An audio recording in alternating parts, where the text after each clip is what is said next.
My name is Madison Carter, and at 29, I left my job as a registered nurse to care for my mother when she was diagnosed with stage 3 breast cancer. I gave up my apartment, put my career on hold, and said goodbye to my social life to move back home. While my sister Heather stayed in Seattle, I handled everything from medication management to midnight emergencies. I truly believed my family would appreciate my sacrifice. Then, after a full year of providing round-the-clock care, my parents handed me a bill for rent and utilities. Before I tell you how I responded to this bill, let me know where you're watching from. Like and subscribe to follow my journey of standing up for myself against family who took advantage of my care. Before everything changed, I had built a life I was proud of in Boston. After graduating with my nursing degree, I secured a position at Massachusetts General Hospital in the oncology department.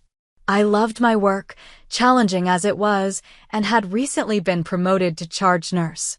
My apartment was small but cozy, located in a vibrant neighborhood with cafes and parks nearby. Ryan, my boyfriend of 3 years, and I were discussing moving in together. We had plans, dreams, a future we were building together. Then came the phone call that changed everything. My father, Warren, voice uncharacteristically shaky, told me Mom had found a lump. Tests confirmed stage 3 breast cancer. The prognosis wasn't terminal with proper treatment, but the journey would be brutal.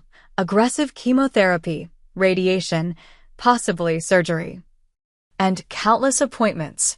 A family meeting was quickly arranged. I flew back to my childhood home in Pennsylvania for what I thought would be a weekend of planning. My sister Heather joined via Zoom from Seattle, her 2 children occasionally appearing in the background. As we sat around the kitchen table that had witnessed countless family dinners, my father looked directly at me. "Madison, we need you," he said firmly. "Your mother needs you. You're the nurse in the family. You understand all this medical stuff." Heather immediately began listing reasons why relocating was impossible for her. "My job at the tech company is at a critical phase," she explained, bouncing her youngest on her knee. "The kids are settled in school. Jake's promotion means more travel for him, not less. I just can't uproot everyone." My parents nodded understandingly at each of her excuses. No one mentioned that my career, apartment, and relationship were apparently more disposable. "I'll help financially," Heather offered, as though throwing money at the problem absolved her of physical presence. "And I'll call every day for emotional support." When all eyes turned to me, what could I say? This was my mother facing cancer. "I can take family medical leave," I heard myself saying. "Temporarily." The relief on my parents' faces was immediate and profound. Just like that, the decision was made. I was the solution. The next 2 weeks were a whirlwind of arrangements. I negotiated a leave of absence from my position, hoping it would still be there when I returned. Ryan and I had a difficult conversation about long distance. He promised to wait, to visit when possible, but I saw the concern in his eyes. My landlord agreed to terminate my lease early given the circumstances. I packed my life into boxes, storing most of it in Ryan's garage. As I locked my apartment door for the final time, I told myself this was temporary. 6 months at most. Family comes first.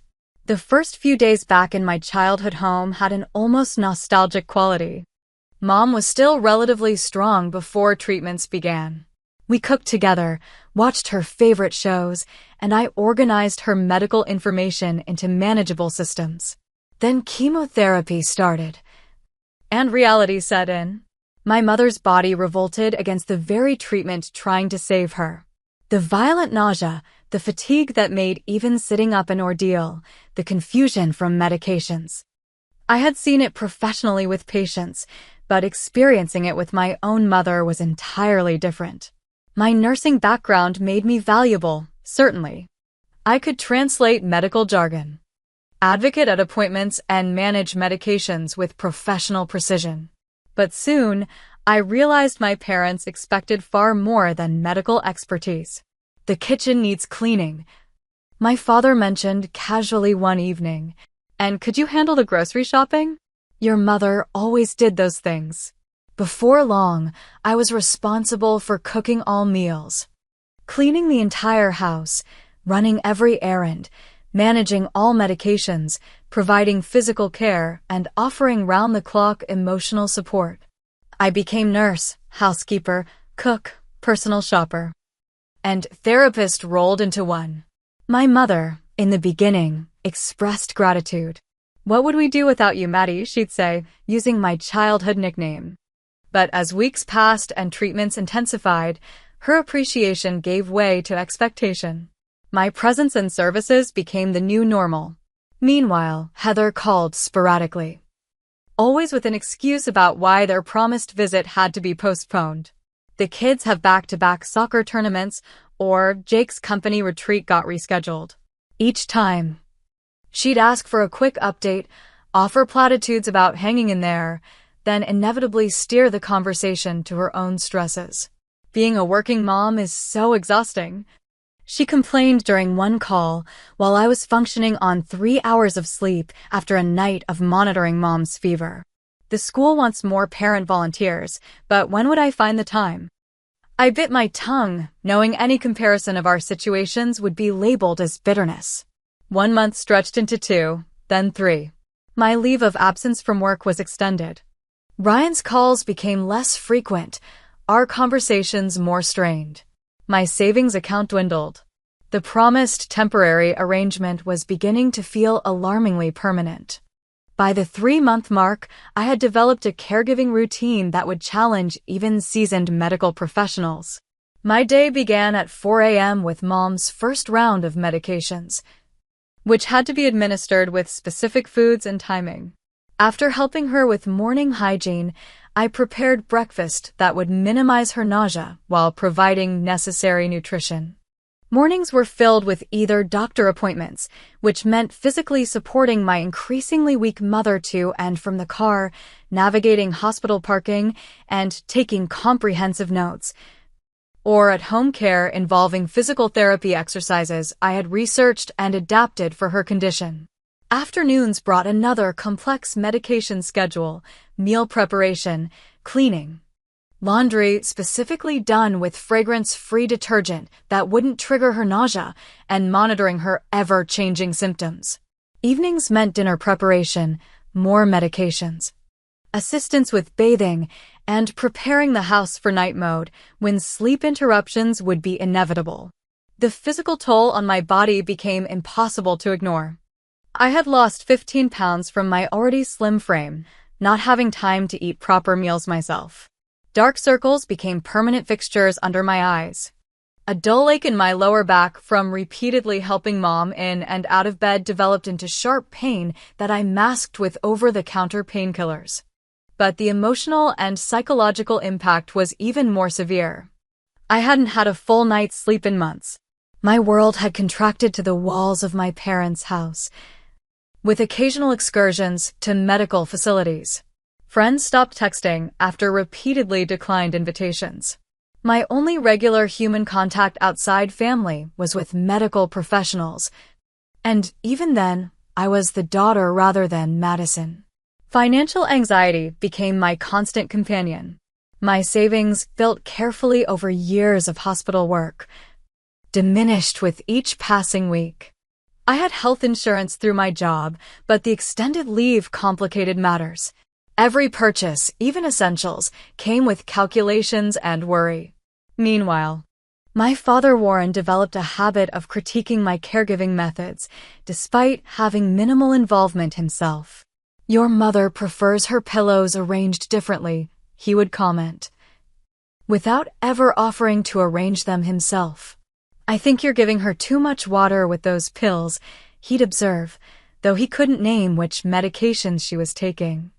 When I gently suggested he might help more with basic care tasks, his response was predictable: "I'm keeping this household running. Someone has to work and pay the bills." Mom, whose personality had always tended toward stoicism, became increasingly demanding as her condition stabilized and then very gradually improved. The genuine inability to perform tasks gave way to preference not to. Madison can do it became the household refrain, uttered by both parents for everything from retrieving a glass of water to researching complex medical questions at 11 p.m. Heather's participation remained limited to occasional FaceTime calls, during which she would display exaggerated sympathy for Mom while barely acknowledging my presence. Yet somehow, these digital appearances earned her lavish praise. "Your sister called again today," Mom mentioned one evening, her tone warm. "She's so attentive, always checking in. It means so much to have her emotional support through this." I looked up from organizing the next day's medications, my hands cracked from constant washing and sanitizing. "That's nice," I managed to reply. The holidays marked a particularly difficult period. Heather and her family visited for 3 days, their first appearance in 6 months of Mom's treatment. They arrived with wrapped presents and festive spirits and were treated like returning heroes. My parents beamed throughout their stay. "Isn't it wonderful having everyone together?" Mom repeated, with more energy than I had seen in months. My father actually cooked and cleaned without being asked. The contrast to their everyday behavior was startling. On Christmas Eve, I overheard a conversation between my parents as I approached their bedroom with medication. "Heather has been such a rock through all this," my father said. "The emotional support she provides, even from across the country, has made all the difference." "I don't know what I'd do without her calls," Mom agreed. "She really understands what I'm going through in a way Madison can't seem to grasp." "Madison's just doing what she's trained to do." I froze outside the door, the medication tray trembling in my hands. Just doing what I'm trained to do? As if my sacrifice was merely professional obligation rather than profound familial love. That night, I cried silently in my childhood bedroom, feeling more alone than I ever had in my life. After the holidays, I finally confronted my father about the inequity of responsibilities between Heather and myself. "This isn't sustainable," I told him, voice shaking despite my attempt at professional calm. "I've put my entire life on hold. Heather hasn't sacrificed anything. I need more support, or at least acknowledgement." His response cut deep. "You live here rent-free. What more do you want? We're providing you with room and board while you're between jobs. Many adults would be grateful for that safety net." Between jobs. As if my leave of absence to care for his wife was an unemployment situation rather than an act of familial sacrifice. The conversation ended with nothing resolved. But something fundamental had shifted. For the first time, I began to see my caregiving role not as an act of love being recognized inadequately, but as labor being exploited systematically. 8 months into my caregiving journey, my mother's health had significantly improved. Her cancer was responding well to treatments, her energy levels were increasing, and her medical team was cautiously optimistic. Yet, paradoxically, my role as caregiver didn't diminish, it expanded. "Would you mind reorganizing the basement storage?" Mom asked one morning. "I've been wanting to get to that for years." "The gutters need cleaning before spring," Dad mentioned casually over dinner. "I figured since you're here anyway." These weren't caregiving tasks. They were taking advantage of having a full-time, unpaid household manager. The medical necessity of my presence was decreasing, but the expectation of my service remained absolute. My once vibrant social life had evaporated completely. Phone conversations with the few friends who still reached out were hurried and interrupted by calls for assistance. Dating was non-existent. My world had contracted to the 4 walls of my parents' house, with occasional visits to medical facilities. One afternoon, during a rare quiet moment, I broached the subject of returning to work part-time with my parents. "I've been looking at some per diem nursing shifts," I ventured carefully. "Just 1 or 2 days a week. We could arrange for a home health aide those days." The response was immediate and unified. "That seems very premature," my father frowned. "Your mother still needs consistent care." "I just wouldn't feel safe with a stranger," Mom added, though she had been doing her own laundry that morning. "Nobody knows my needs like you do, Madison." The conversation was swiftly redirected, my tentative bid for partial independence effectively squashed. That same week, Heather called with exciting news. She was pregnant with her third child.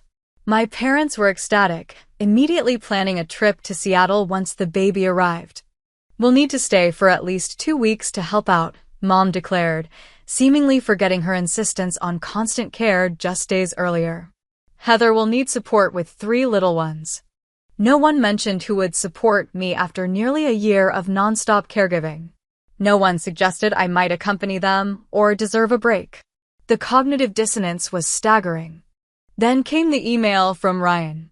After months of increasingly distant communication, he had met someone new. They were engaged. He was sorry. He hoped I understood. He would always care for me. I sat on the back porch, staring at my phone screen until it went dark, feeling a profound sense of loss for a future that had once seemed certain.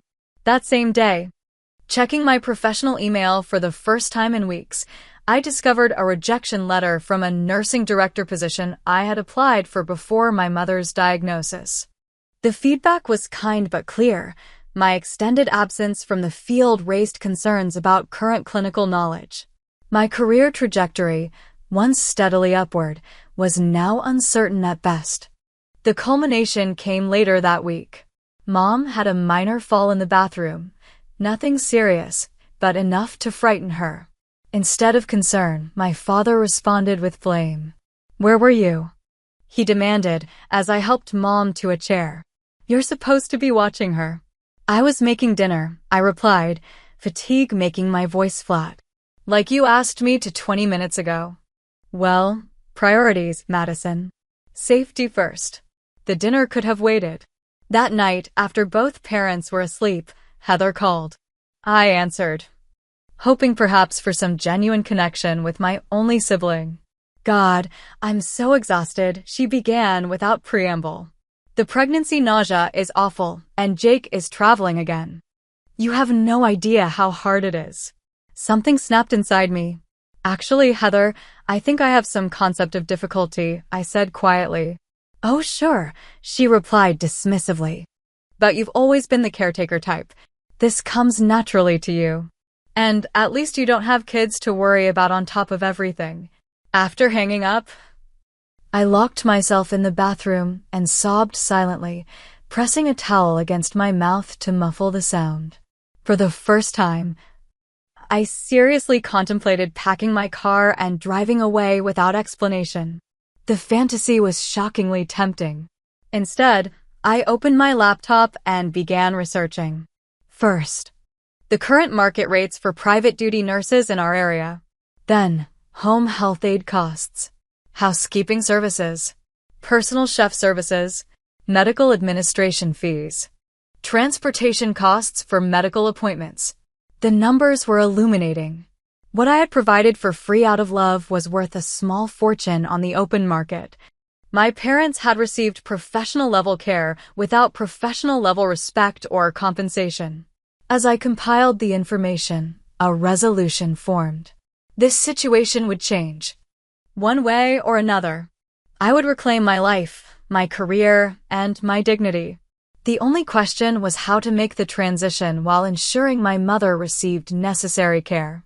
With new determination, I began creating a detailed exit strategy, complete with alternative care options and associated costs. My service was valuable. It was time everyone, including myself, recognized that fact. A full year had passed since I'd moved home to care for my mother. The anniversary wasn't acknowledged by anyone but me. I marked it silently, thinking of the apartment I'd given up, the career I'd put on hold, the relationship that had ended, and the countless small sacrifices that had accumulated into a complete transformation of my life. The most significant milestone, however, came 2 days later at Mom's oncology appointment. Her doctor, Dr. Brennan, reviewed her latest test results with a broad smile. "The cancer is in remission," she announced. "Your body has responded remarkably well to treatment, Nancy. While we'll continue monitoring closely, you're cleared to resume normal activities with reasonable precautions. My mother squeezed my hand, tears in her eyes. I felt a complex mixture of profound relief and an unexpected anxiety. My purpose for the past year was suddenly, medically speaking, fulfilled. That evening, I prepared a special dinner to celebrate Mom's good news. As we ate, I gathered my courage and addressed what felt like the elephant in the room. I've been thinking. I began carefully. Now that Mom's health has improved, it's time for me to start looking at apartments and positions back in Boston. I could help transition to a part-time caregiver for any remaining needs before I go. The clinking of silverware stopped. My parents exchanged glances across the table. Moving out? Already? Mom's voice held surprise, as if this outcome had never occurred to her despite my repeated mentions of the temporary nature of our arrangement. I don't understand the rush, my father frowned. Your mother's only just received good news. Recovery is a process, not an event. It's been a full year, I reminded them gently. My leave of absence has been extended multiple times. If I don't return to nursing soon, my skills will be considered outdated. I need to rebuild my life. I thought you were happy here, Mom said, her tone edging toward hurt. Being with family. Taking care of things. I've been needed here, I corrected carefully. That's different from building a fulfilling life. You're doing so much better now, which is wonderful. It means my primary purpose for being here has been accomplished. An uncomfortable silence fell over the table. Then my father cleared his throat. When exactly are you planning this move? I'd like to start looking immediately. Realistically, finding the right position and apartment might take a few weeks. I thought I could be fully transitioned within 2 weeks, but I'm flexible. My announcement hung in the air. Mom's lips pressed into a thin line. Dad's expression hardened. 2 weeks, he repeated flatly. After everything we've done for you. The statement caught me off guard. Everything you've done for me. Providing a roof over your head. Food. Utilities. A place to stay when your nursing job wasn't working out. His revisionist history of my situation was so startling I momentarily lost my ability to respond. Mom picked up the thread. We thought you understood this was a mutually beneficial arrangement. You needed somewhere to live. We needed help with my health situation. Mutually beneficial, I echoed, finding my voice. I gave up my apartment, my job, my relationship, and my independence to provide round-the-clock medical care, housekeeping, cooking, and emotional support. And we gave you a place to live. Dad countered, as if this equivalence was obvious. My phone chimed with an incoming call. Heather. Mom immediately answered it on speaker, apparently eager for reinforcement. Heather, dear. Madison has just informed us she's abandoning ship now that my tests are good. 2 weeks' notice, like we're some kind of employer. What? She's leaving. Heather's voice conveyed shock. But what will you guys do? Who'll take care of everything? The casual assumption that everything still needed taking care of despite Mom's medical clearance to resume normal activities was telling. I'm not abandoning anyone. I interjected firmly. Mom's cancer is in remission. She's been medically cleared for normal activities. I've fulfilled my purpose for being here, and now I need to rebuild my life. Wow! Heather replied. That seems really sudden. And kind of selfish, honestly. Family is supposed to be there for each other. I wish I could be there helping out, but you know my situation. Yes. I knew her situation. Her situation had been prioritized over mine for an entire year. I stood up from the table, needing a moment to collect myself before I said something I couldn't take back. I think I need some air. As I walked toward the door, my father called after me. This conversation isn't finished, Madison. I know, I replied, but I need a break right now. I walked around the neighborhood for nearly an hour, processing the bizarre turn the evening had taken. My sacrifice wasn't just unappreciated. It had been completely reframed as me receiving charity rather than providing valuable service. When I returned, the house was quiet. My parents had retreated to their bedroom. On the kitchen counter sat an envelope with my name written on it. Inside, I found a handwritten invoice. Room and board, $1,000 per month x 12 months equals $12. 000. Utilities, average $200 per month x 12 months equals $2,400.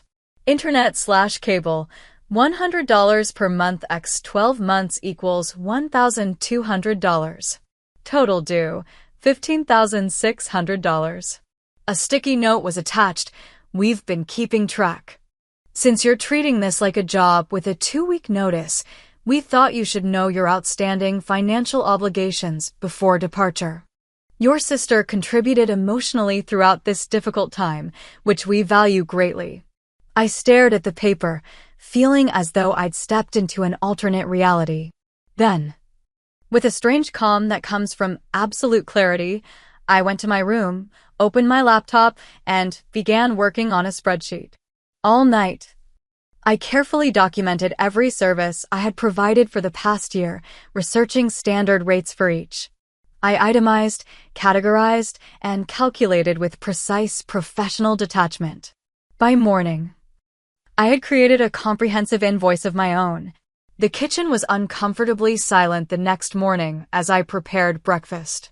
Mom sat at the table flipping through a magazine without really looking at it. Dad hid behind his newspaper. The envelope with their invoice sat prominently on the counter, its message clear. I owed them, not the other way around. I served breakfast without comment, then sat down with my laptop. I've been thinking about the bill you gave me, I began calmly. Dad lowered his newspaper slightly. It's only fair, Madison. Adults pay their way in this world.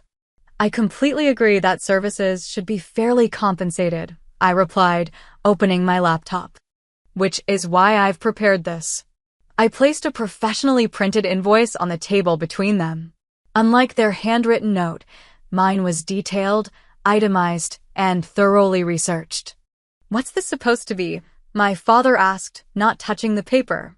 An itemized invoice for the services I've provided over the past year, I answered. My voice steady despite my racing heart.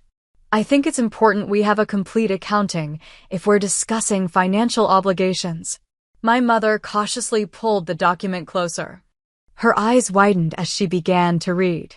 The invoice began with nursing care, 4,380 hours, 365 days at 12 hours daily of skilled nursing services at the market rate of $45 per hour, totaling $197,100. This was actually conservative, as many nights required 24-hour monitoring during critical phases of treatment. Below that were specialized services, medication management, 365 days at $25 daily. Physical therapy assistance, 180 sessions at $50 each. Medical appointment transportation and advocacy, 86 appointments at $120 each. And symptom monitoring and documentation, 365 days at $25 daily. The household services section included meal preparation, 1,095 meals at $15 each, housekeeping, 52 weeks at $120 weekly. Laundry services, 156 loads at $25 per load, and grocery shopping and errands, 52 weeks at $75 weekly. I had even included administrative services. Insurance paperwork and medical billing assistance, 60 hours at $35 hourly, appointment scheduling and coordination, 45 hours at $30 hourly. And medication refill management, 26 instances at $25 each. The final section covered emotional support, psychological support and companionship, 365 days at $200 daily, and family liaison services, 52 weeks at $100 weekly. The grand total came to $296,760. I had subtracted their $15. $600 for room and board, leaving $281,160 due. My father's face had drained of all color. "This is absurd," he whispered, but without conviction. "Is it?" I asked quietly. "Everything here is documented with market rates for equivalent professional services. If Mom had received this level of care from professionals rather than family, this is what it would have cost." "Likely more." "We're your parents," my mother said, tears forming. "You can't bill your parents for helping during a crisis."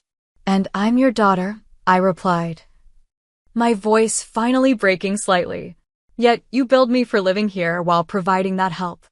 You valued Heather's occasional phone calls as meaningful contribution, but classified my physical presence and constant care as receiving charity." Dad pushed back from the table abruptly. "This is ridiculous. You can't compare professional services to family obligations." "Why not?" I challenged. "You compared my living here to a tenant arrangement rather than a caregiving situation. You created the financial framework, not me." "It's not the same thing," he insisted. But his voice lacked its usual authority.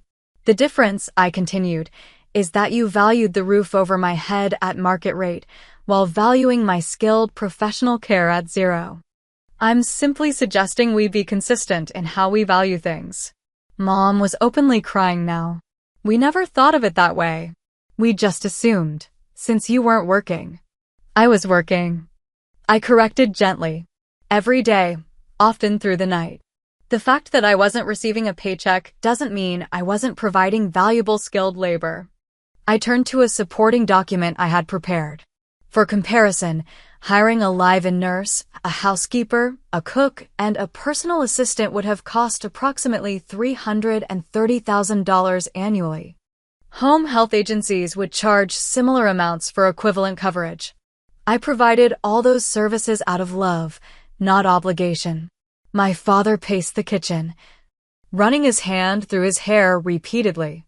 "This is emotional manipulation," he accused, but weakly. "Is it manipulation to ask for my contribution to be valued?" I asked. "You place a specific dollar value on Heather's emotional support from across the country. What dollar value would you place on the emotional support I provided while physically present every day?" As if on cue, the phone rang. It was Heather, calling for her daily check-in. Mom put her on speaker, seemingly by reflex. "Heather," Dad said immediately, "Madison has presented us with an invoice for nearly $300,000 for taking care of your mother." "She what?" Heather's voice rose sharply. "I simply responded to your parents' invoice to me with an accounting of the services I provided," I explained calmly. "Since we're apparently placing monetary values on family contributions." "What invoice? What are you talking about?" Heather sounded genuinely confused. "Mom and Dad presented me with a bill for living here the past year," I explained. "Room and board, utilities, that sort of thing. They mentioned your emotional contribution was highly valued." Well, of course I contributed emotionally," Heather stammered. "That's what family does." "Exactly." I agreed. "That's what family does." "So I'm curious, what would you say is the fair market value of your emotional contribution over the phone compared to my physical, medical, and emotional care provided in person for 365 consecutive days?" The silence that followed was deafening. I can't put a number on that," she finally managed. "Yet Mom and Dad put very specific numbers on my accommodation," I noted. "Interesting that some family contributions can be monetized while others cannot." For the first time in a year, I felt in control of my own narrative. The startled expressions on my parents' faces told me they were finally seeing the situation from my perspective. Whether this would lead to understanding or merely more conflict remained to be seen, but something fundamental had shifted. My father left the kitchen without another word, taking the cordless phone with Heather still on the line. I could hear their muffled conversation from the living room, occasional raised voices punctuating the morning quiet. My mother remained at the table, staring at my invoice with reddened eyes. "I never thought of it like this," she finally said, her voice small. The hours, when you write them all down like this. It's overwhelming. It was overwhelming to live them, I replied simply. We sat in silence for several minutes. For the first time in our relationship, I didn't feel compelled to fill the uncomfortable void with reassurances or concessions. I'm going to pack some things, I finally said, standing up. I think we all need space to process. In my childhood bedroom, I methodically began sorting through my belongings, separating items into categories, necessities for immediate departure, things to be stored temporarily, items to be donated. The activity was oddly therapeutic, giving physical form to the emotional sorting I was simultaneously undertaking. I had been packing for about an hour when a knock came at my door. I opened it to find my father standing awkwardly in the hallway, my invoice crumpled in his hand. "Can we talk?" he asked, his voice lacking its usual confidence. I gestured for him to enter. He sat heavily on the edge of my bed, looking around at the half-packed boxes. "You're really leaving," he said. It wasn't a question. "Yes," I confirmed. "I need to restart my life." He nodded slowly, then held up the crumpled invoice. I tore this up, then taped it back together, then tore it up again, then decided I needed to keep it. "Why?" I asked. "Because it's the most honest thing anyone's shown me in years." He looked up, his eyes unexpectedly damp. When did I become the kind of father who would charge his daughter for helping during a family crisis? The raw question hung in the air between us. "I don't know," I answered truthfully. "I don't recognize the parents who gave me that bill any more than you recognize the father who would write it." He rubbed his face with both hands. "Your mother and I, we were terrified. The cancer diagnosis, the treatments, the uncertainty. I think we transferred all that fear into controlling whatever we could. And you were there, always reliable, always capable. It became too easy to take that for granted." "I understand fear," I said. "But using it as justification to exploit someone who loves you isn't acceptable." "No," he agreed quietly. "It isn't." My mother appeared in the doorway, her face showing signs of recent tears.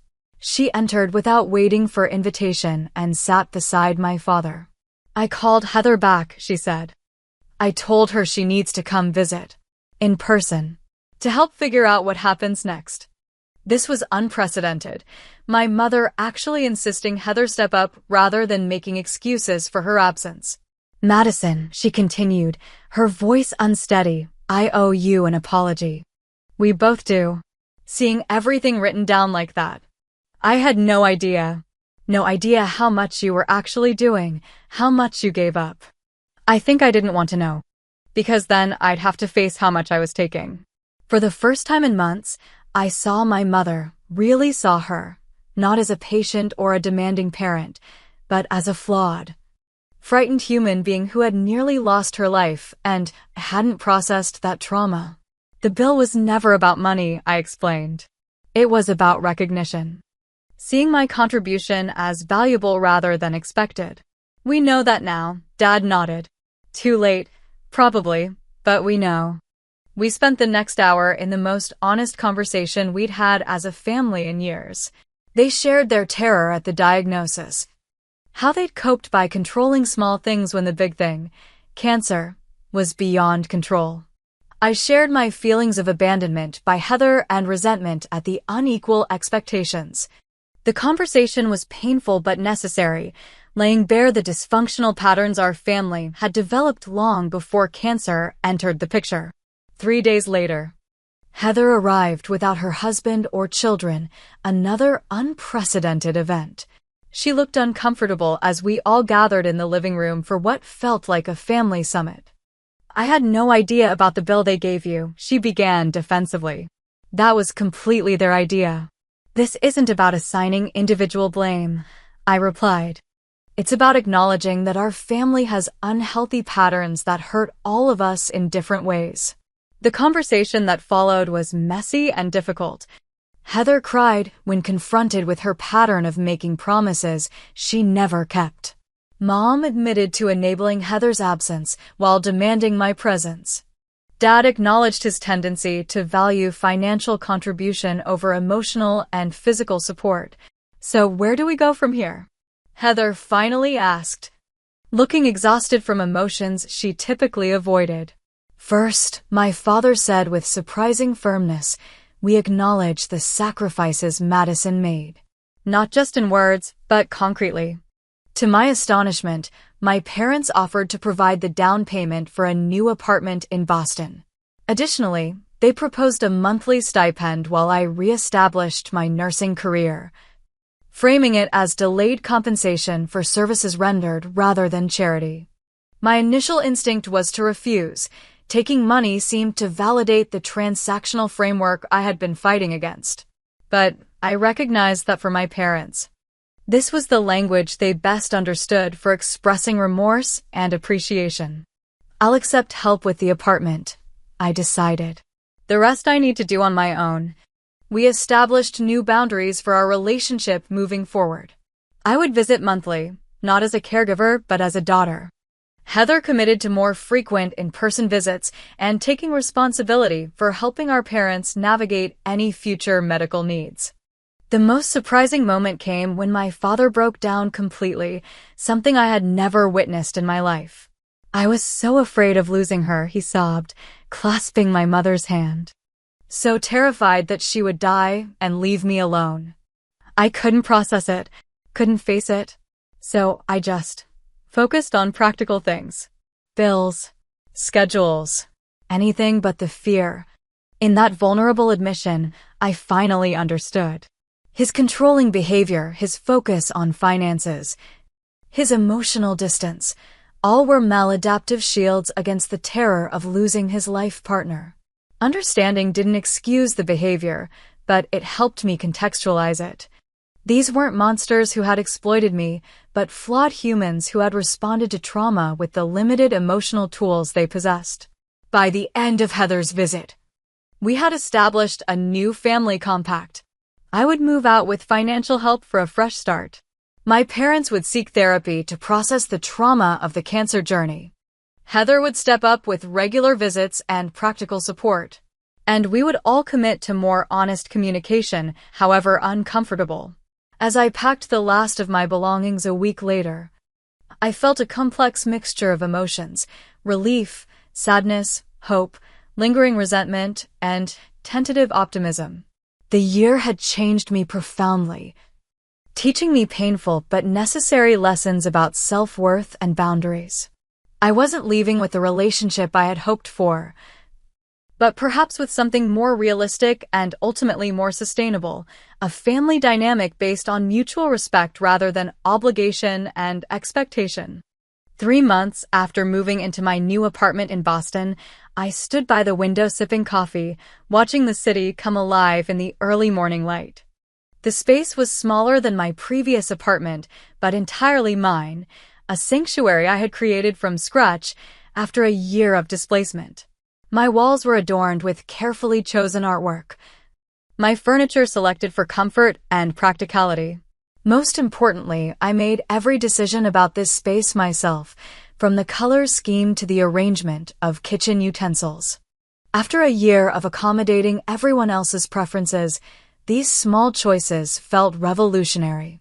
The professional resurrection had been challenging but ultimately successful.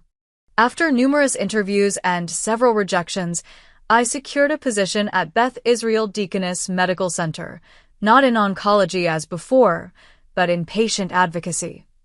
A role that seemed to recognize the unique perspective I had gained as both medical professional and family caregiver. The position actually represented a step up in responsibility and compensation from my previous role, leveraging rather than ignoring my caregiving year. My new supervisor specifically valued the dual perspective I brought, noting that few advocates truly understood both sides of the medical experience so intimately. My social life was rebuilding slowly but genuinely. Old friendships were being carefully rekindled, explanations offered for my prolonged absence. New connections formed through work and a support group for former family caregivers I had joined. Dating remained on the back burner, a conscious choice to focus on rebuilding my relationship with myself first. Weekly dinners with my parents had become our new tradition. I would drive to their home every Sunday, arriving as a guest rather than a resident, bringing dessert rather than responsibility for the entire meal. The dynamic was different, sometimes awkward, occasionally tense, but increasingly authentic. My father had taken to calling before making any request, however small, prefacing with "only if you have time" or "feel free to say no." My mother had become more self-sufficient than anyone expected, joining a cancer survivors group and developing new interests outside the home. Heather had surprised us all by following through on her promises. She visited our parents monthly, bringing the children, but often leaving them with her husband for sister weekends with Mom. She and I spoke weekly, our conversations gradually evolving from surface pleasantries to more meaningful exchanges. "I never realized how much I relied on you being the responsible one," she admitted during one call. "It was so easy to be the fun, carefree daughter when you were handling everything else. And it was easy for me to resent you instead of setting boundaries." I acknowledged. We were both playing roles assigned to us long ago. Therapy had become an essential part of my healing process. My therapist, Dr. Winters, specialized in caregiver burnout and family dynamics. Our sessions helped me process not just the trauma of the caregiving year, but the longer patterns that had made that year possible. "You didn't become a nurse by accident," she observed during one session. "Caregiving has been your identity since childhood. The question now is, who is Madison apart from what she provides for others?" It was a question I explored daily, giving myself permission to discover preferences, boundaries, and desires I had previously subordinated to others' needs. One Tuesday evening, I received an unexpected package from my mother. Inside was a small wooden box I recognized from her dresser, along with a handwritten letter.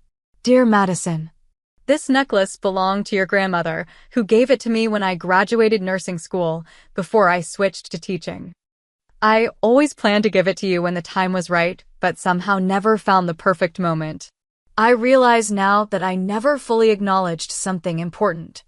Long before you became a nurse professionally, you were a caregiver at heart. Your compassion and strength have always been your most beautiful qualities. What happened last year was not fair to you. We took advantage of your generous nature and professional skills without proper appreciation. No gift can make up for that. But I want you to have this as a small token of my admiration for the woman you have become despite, not because of, our parenting. I'm working on becoming the mother you deserve, even at this late stage. With love and profound gratitude, Mom." I held the delicate silver pendant in my palm, tears blurring my vision. The gesture represented something more valuable than the jewelry itself, recognition, not just of my sacrifice, but of my personhood separate from that sacrifice. The following weekend, at our regular dinner, my father presented me with information about a caregiver advocacy organization he had researched. "I thought you might be interested," he said tentatively. "They're lobbying for legislative changes to support family caregivers, tax credits, Social Security credits for caregiving years, that sort of thing." "That actually sounds really interesting," I replied, genuinely touched by his effort to understand my experience. "I made a donation in your name," he added, "not to presume you'd want to be involved, but to support the cause regardless." These small moments of recognition were healing in ways I hadn't anticipated. The damage wasn't erased, but new patterns were gradually replacing the old. In May, I met Daniel at a hospital fundraiser. He was a physical therapist who had also experienced being a family caregiver for his father after a stroke. Our shared understanding of that unique role created an immediate connection. "It changes you," he said during our first date. "People who haven't been through it can sympathize, but they can't really understand the way it consumes your identity. And how hard it is to reclaim yourself afterward," I added. Our relationship developed slowly, both of us careful with our recently reclaimed independence. but his respect for my boundaries and understanding of my history was refreshing in its authenticity. As spring turned to summer, I reflected on the profound lessons of the past 18 months. I had learned that setting boundaries wasn't selfish but essential, that love without respect becomes exploitation, regardless of intention, that family patterns run deep but aren't immutable. Most importantly, I had learned that my value wasn't determined by what I provided to others, but was inherent in my existence. My care had worth, monetary, emotional, practical worth, whether or not others recognized it. One evening, sitting on my balcony watching the sunset paint the Boston skyline in gold and pink, I felt a sense of peace that had eluded me for years. The journey had been painful, the confrontation uncomfortable, the rebuilding challenging. But I had emerged with something precious, the knowledge that I could care deeply for others without losing myself in the process. I still had complicated feelings about that year, pride in what I had provided, anger at how it was received, sadness for the losses it entailed. But increasingly, I felt gratitude for the forced reckoning it created. Without that breaking point, would we ever have addressed the dysfunctional patterns that had defined our family for decades? Sometimes healing requires breaking first. Sometimes boundaries must be drawn in bold, uncomfortable lines before healthy connections can form. Sometimes the most loving act is standing firmly in your own worth, even when those who should recognize it fail to do so. As I prepare to share more stories of my journey, I wonder about your experiences with family caregiving and boundaries. Have you ever had to stand up for your worth within your family? How did you balance love with self-respect when those felt in conflict? Let me know in the comments below. And subscribe if you'd like to follow more of my journey toward finding balance between caring for others and caring for myself. Thank you for listening to my story, and remember, your care has value, whether others recognize it or not.